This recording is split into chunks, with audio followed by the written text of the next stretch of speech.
Hello everyone and welcome to the new season of The Purple. My name is Mark Waterhouse. Some of you will know me from AUBG. A lot of you will now know me from Raffi Bar and Gelato. I'm your host for today, so let's get the show on the road. As most of you will have probably heard, the Board of Trustees has now made the SAT optional for AUBG. Let's see what everybody's saying on campus. First of all, we're not abolishing the SAT. We're just making it possible for a student who applies to SAT with a strong enough high school and English language background to be admitted to AUBG without having to take the SAT. Primary reason is that we don't have as many faculty members as we should have. We don't have as many course offerings as we should have. It's harder for things like the bookstore and dining services and so forth to cover their costs if there's not as many students, and ultimately this affects the overall university's operating results. I extracted all the data from our registrar's database for every student who's enrolled for the last couple of years. And I said, well, suppose we did not have SAT scores for these students. Would I be able to evaluate how prepared these applicants are to enter AUBG without looking at that score? To my great surprise, I found that using the combination of TOEFL score and high school GPA, I could do a slightly better job of predicting how well a student would do than I could by relying only on the SAT. Imagine that the school of the undergraduate college of law of the University of Naples gets something like 5,000 students a year, but less than 500 of these students will graduate, because the real selection is inside. I think we should also keep this in mind. Probably we'll admit more students, but I think that,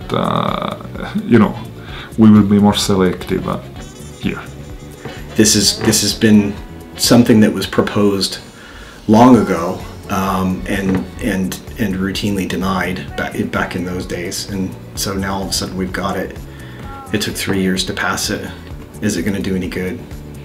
I have my doubts. There are too many open questions. There are too many things I'm still not quite sure that anybody has an answer for. I'm not certain that the plan is complete. I'm not certain. Maybe it is, but at least from what I've seen, there are a lot of things that I just don't know. 'Tis splendid to be a knight. Verily, the farthest and the closest have come together to fancy the oldie times. The Medieval Club has gathered quite a following for the sword practices and the duelling. Let's go hither on a quest in time.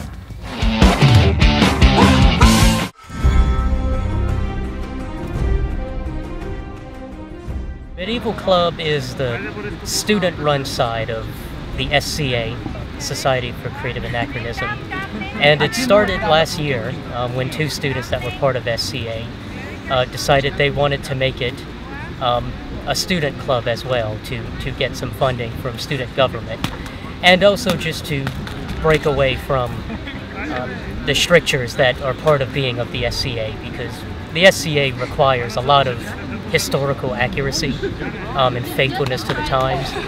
The Medieval Club, as you can see from the practices, is just a bit looser, and it's just a way for them to keep the past alive and pretend to be fighters or pretend to be whatever they want, because it is all about anachronism after all, whatever you want to be. The SCA and the Medieval Club have one meeting a week. Normally, part of the meeting is just to plan what we're going to do from week to week. That could be a lot of things. We do have established things that we do, and they're just anything that was done in the past from 600 to about the year 1600, we do if students or anyone in the club is interested in it. Sometimes we'll just have meetings just to plan out other things. One big part of the SCA is to make a character for yourself, make you a living, breathing person that might have lived in whatever year you want in whatever country.